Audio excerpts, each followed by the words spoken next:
I think the reason most people start looking for a new job is just because they want more. I mean, work is about a third of your life. Between the commute, 8 hours a day, there's only 24 hours in a day, so I mean, you're not really left with much. And I think there's a big misconception right now, and that is that our biggest problem is unemployment. And I don't really see that. I think the biggest problem is that most people are unfulfilled in the work that they do. People hate their jobs, and it causes the rest of their lives to suck because they're so focused on paying the bills that they forgot to live their life. Anyway, so we're going to one of my favorite spots to think, and where I'm at kind of now. So we'll see that in just a second.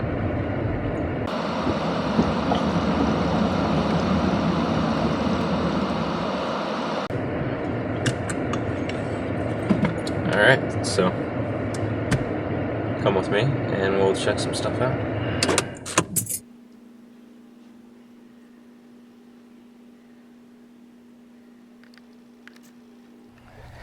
Hey guys, so behind me you'll see a bench. I sit out on that bench and just kind of look out over the water. This is about a block away from my house. But I was kind of thinking as I was creating this interview course for you guys, and really what my ability to interview has done for me is astronomical. I went from making minimum wage at Target, and I actually didn't even start a full day there. I'll get to that in a second. But with a baby on the way, I was going to make minimum wage, and I wasn't even sure that I could pay the bills. I mean, as a matter of fact, when I did the calculations, I was pretty sure that we were either going to have to pick between food or diapers, not both. And that felt like crap. I was scared, and I knew I needed to make a change. The problem is that I hadn't finished high school, and I had no references and no experience, but I had some technical skills that had never been proven.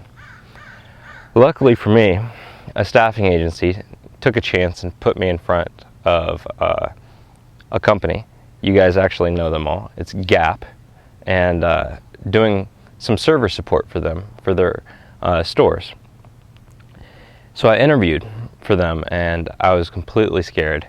But after I was done, I was supposed to start at Target in a couple of days. I hadn't started yet, but I did have my start date for Target. So I went in on my first day of Target, and it was about 15 minutes before my shift. And 15 minutes before my shift, I got a call on my phone, and I was in the break room.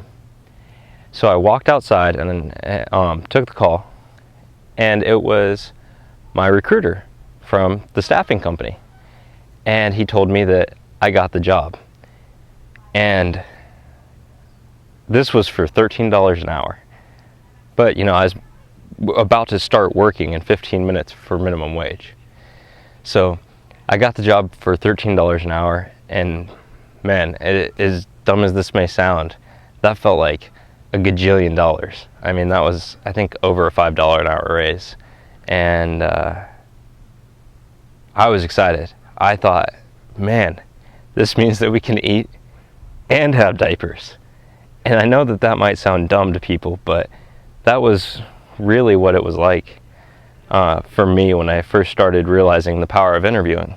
Because here I was, this kid with, you know, no education, no references, and no college or anything. I mean, and no experience for that matter. And I was able to instantly jump up my salary by over $5 an hour.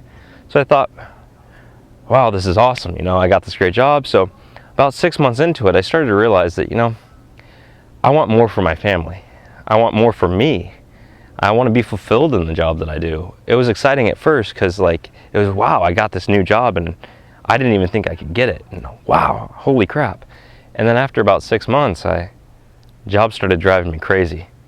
And I knew that I could do more. And I knew that my family deserved more. So I started looking again with my my newfound experience of 6 months, you know. And long story short, I interviewed at the next place, except I went to about $24-ish an hour. I don't remember the dollar amount because it was salary for $56,000 a year. So that was a huge change for me too. I thought, man, I am really making a lot of money now. And you know, I think I was 19 at the time. So compared to all of my peers, most of which actually graduated high school, I didn't go to college or anything like that. Compared to all of them, I felt like I was doing really good, and I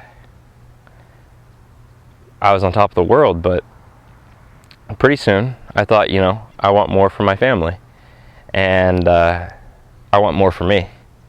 So I finally left that job after meeting my my current wife there, and which was awesome. But so I left that job and I started working for Hewlett-Packard, and then, as much, you know, I got another raise. You know, I interviewed for them and told them, hey, you know, this is how much I cost, and so on and so forth. I did it through a staffing company again this time, and this time I made about $40 an hour. So, you know, I was in the $80,000 a year range. So I've significantly jumped up my income over the course of these couple of years total. And each time I interviewed for positions where I didn't have the experience that they requested, and I didn't have the education that they requested. And finally, now I'm starting to have references that they requested. But even that was kind of barely, you know. So, but I got hired at HP. So I got hired at HP for $40 an hour. And I thought, man, I'm doing pretty good. At HP though, not being fulfilled in your work is definitely the shows up there for me. I think they're a great company and they try and take care of their employees, but I got bored. There's quite long stretches where I wouldn't have any work to do, and they just expected me to kind of sit in my chair. That wasn't me. So, needless to say, I decided it was time to jump ship again and interview, but I couldn't go down in how much salary I was making because that was just unacceptable to me. So, I decided to go up again, and this time I interviewed at another multi-billion-dollar company.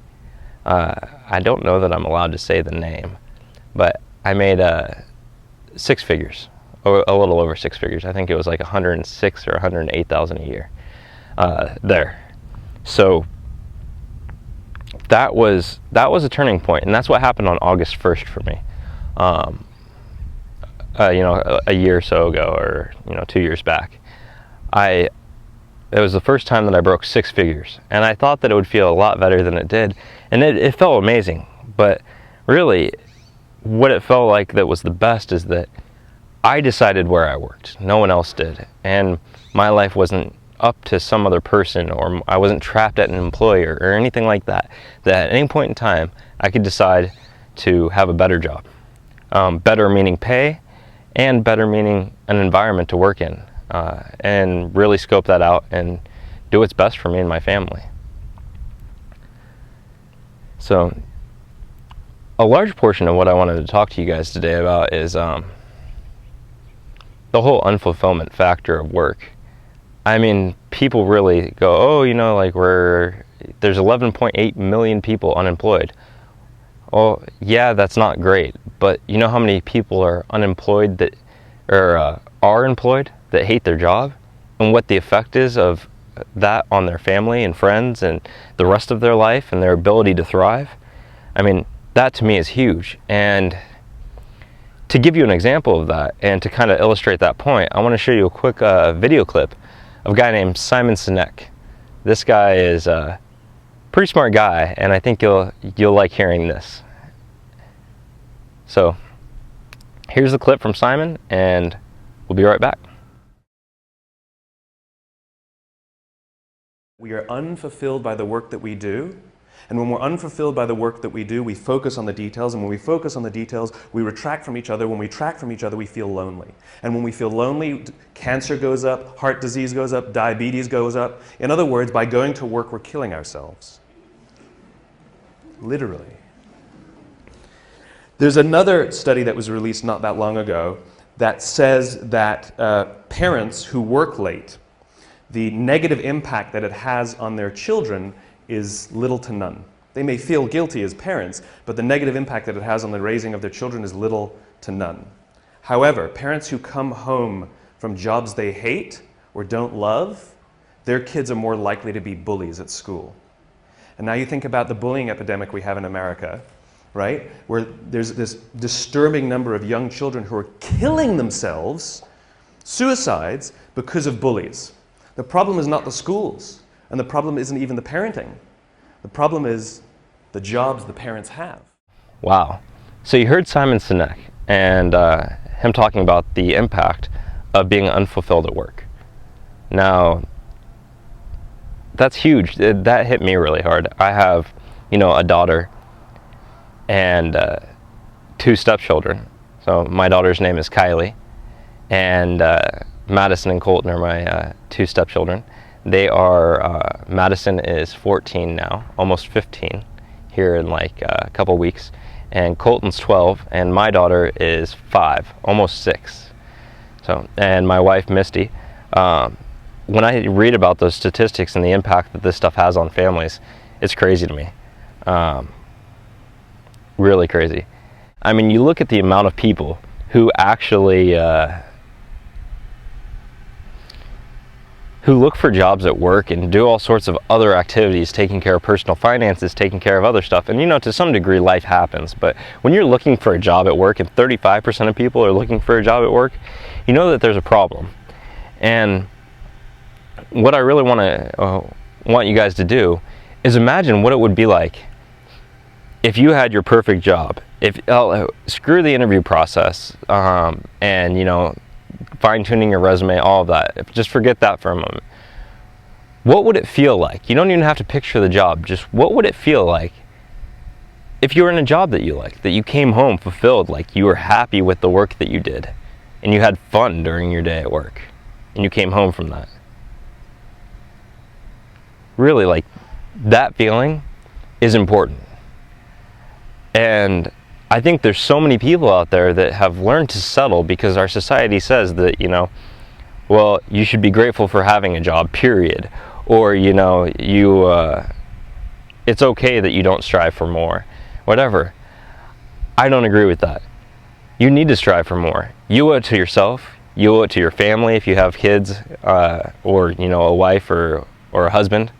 I think that you owe it to the people that you're around, and mainly, most importantly, to yourself, to be fulfilled in the work you do. And I honestly believe that. Because if you're not fulfilled, you're not teaching your kids how to be fulfilled. Your kids, believe it or not, are going to live by example. And they're going to see an example of, mommy or daddy coming home from work, hating their job, and they're going to think that, that's just what people do. And you're not setting an example for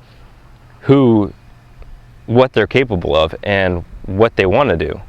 So, to me, it's very important for people to come home fulfilled because it sets an example for their kids to show that they don't have to settle for a job that they don't like. I mean, that's crap. So, anyway, off on my rant here.